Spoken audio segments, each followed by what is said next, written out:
Welcome back to my channel. তো আশা করছি তোমরা সবাই ভালোই আছো, আমিও খুব ভালো আছি। আর যেহেতু বিজয়ার পরে এটাই আমার ফার্স্ট ব্লগ, তাই জন্য সকলকে জানাই শুভ বিজয়ার প্রীতি ও শুভেচ্ছা। আর বড়রা আমার প্রণাম দিও, আর ছোটরা আমার অনেক অনেক ভালোবাসা গ্রহণ করো। তো যাই হোক, তো চলো, কালকে হচ্ছে লক্ষ্মী পূজা। তো চলো, আমি এখন বাজে হচ্ছে সন্ধ্যা 6:45 বাজে। তো এখন তোমাদের দাদাভাই আর আমি একটু যাব যে ইছাপুরে বাজার করতে, ঠাকুরের সব কিছু কিনতে। তো দেখো, এই যে আমি রেডি হয়ে গেছি। তো চলো যাওয়া যাক, যতটা পারবো তোমাদের কাছে শেয়ার করার চেষ্টা করবো। তো টাটা। এদিকে দেখো বন্ধুরা, তোমাদের দাদাভাই সব ফর্দ লিখে কি আনতে হবে মাকে দেখাচ্ছে, সব ঠিকঠাক আছে কিনা। পরে আবার যেন দৌড়াদৌড়ি করতে না হয়। শুধু ফুলের কথা কালকে সকালে নিয়ে আসুন। একসাথে হয় না, আলাদা। এদিকে আমরা পলতা স্টেশনে এসে অনেকক্ষণ ধরে বসে আছি, ট্রেন আর আসছে না। পরপর 3টে ট্রেন বেরিয়ে গেল, কিন্তু দুর্ভাগ্যবশত একটাও ট্রেন ধরতে পারলাম না।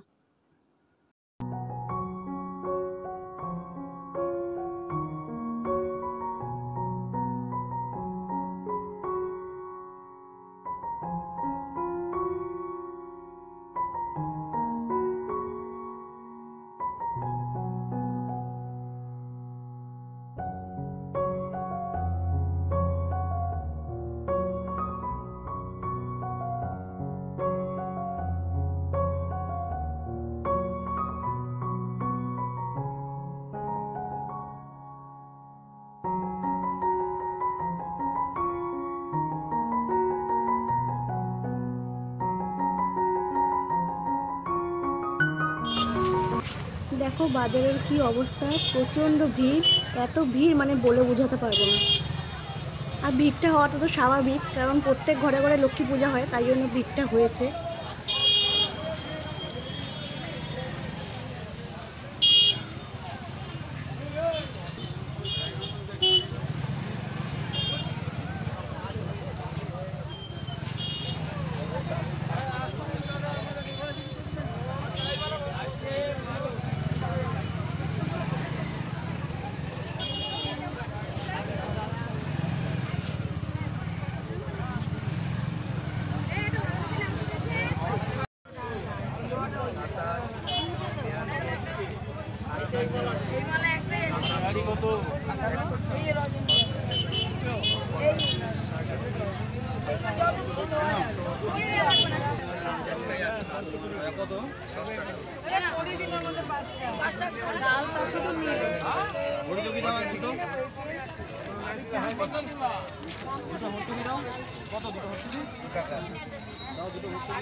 এখানে দেখো তোমাদের দাদাভাইয়ের প্রচন্ড পরিমাণে খিদে পেয়েছে, তাই জন্য দেখো ইডলি খেতে দাঁড়িয়ে পড়েছে।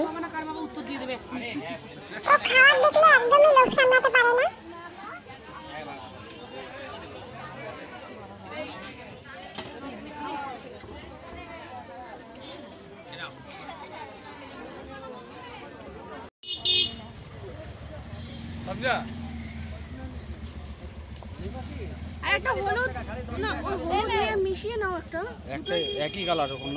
তো আমাদের বাজার করা কমপ্লিট, দেখো বাড়িতে চলে এসেছি।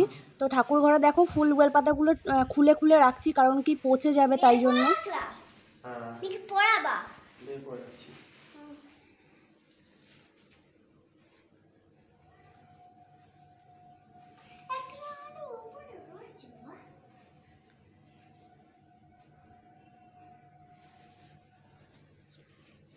বাবা সরো বাবা।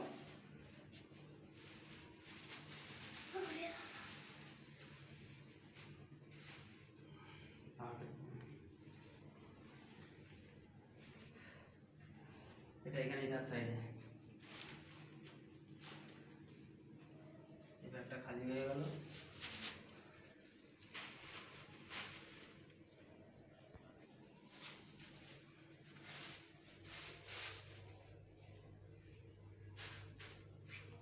তো ফ্রেন্ডস দেখতেই পেলে কতটা ভিড় ছিল, মানে আসার টাইমে একটুখানি, এখন বাজে রাত 10টা, এখন বাড়ি ফিরলাম। 6:45টার সময় বেরিয়েছি, রাত 10টা বাজে এখন বাড়ি ফিরলাম। তো দেখতেই পেলে কতটা ভিড়, অনেক কষ্ট করে ভিডিও করেছি শুধুমাত্র তোমাদের জন্য, একটু তোমরাও একটু কষ্ট করে দেখে নিও। তো যাই হোক, পুরো ভিডিওটা দেখো স্কিপ না করে। আর আসার টাইমে একটু ভিড় কম ছিল, তো তখন একটু রিল্যাক্সে মানে বাজার করতে পেরেছি। আর যাওয়ার টাইমে মানে কি বলবো, প্রচণ্ড ভিড়, তোমরা ভিডিওতে দেখলে। আর প্রথমত হচ্ছে ঠাকুর আর সিঁদুরটা প্রথম কিনতে লাগে। জানি না আমাদের নিয়ম এটা, জানি না সবার নিয়ম আছে কি না। ঠাকুর আর সিঁদুরটা আমার মনে হয় সবারই একই নিয়ম, যে ঠাকুর আর সিঁদুরটা প্রথমে কিনতে লাগে। তো ঠাকুর আমাদের হচ্ছে 5 মূর্তি সরা লাগে। তো 5 মূর্তি সরা কোনো জায়গায় পাচ্ছি না, কোনোটা জায়গায়, মানে যেখানেই যাচ্ছি বলছে যে শেষ হয়ে গেছে, শেষ হয়ে গেছে, মানে ছিল শেষ হয়ে গেছে। তো ওখান থেকে আবার গেলাম পাশের বাজারে, মানে অনেকটাই দূরে হাঁটতে হলো। তো আমার জামা প্যান্টের অবস্থা প্রচণ্ড খারাপ হয়ে গেছে, বৃষ্টি হয়েছে, কাদা লেগে একদম একাকার, মানে কি বলবো। এখন যাব বাথরুমে, একটু ধোবো, সার্ফ দিয়ে একটু ধোবো, যাতে সাদা প্যান্ট, সাদা মানে হালকা কালারের জামা। তো যাই হোক, যাবো, গিয়ে একটু ধোবো, দেখি দাগগুলো তুলতে পারি নাকি, কালকের জন্য রেখে দিলে দাগ উঠবে না। তো যাই হোক, তারপরে অনেক খুঁজে খুঁজে সরাটা পেলাম, পাওয়ার পর তারপর সিঁদুর কিনলাম, তারপরে সব কিছু কিনলাম। তো যাই হোক, ভিডিওটা কন্টিনিউ করো। আর ভিডিওটা যদি ভালো লেগে থাকে তো একটা লাইক করে দিও, শেয়ার করে দিও সবার কাছে, আর কমেন্ট করো বেশি বেশি করে। তো চলো, টাটা, গুড নাইট। আবার নতুন কোনো ব্লগ নিয়ে আমি তোমাদের কাছে পরে আসবো।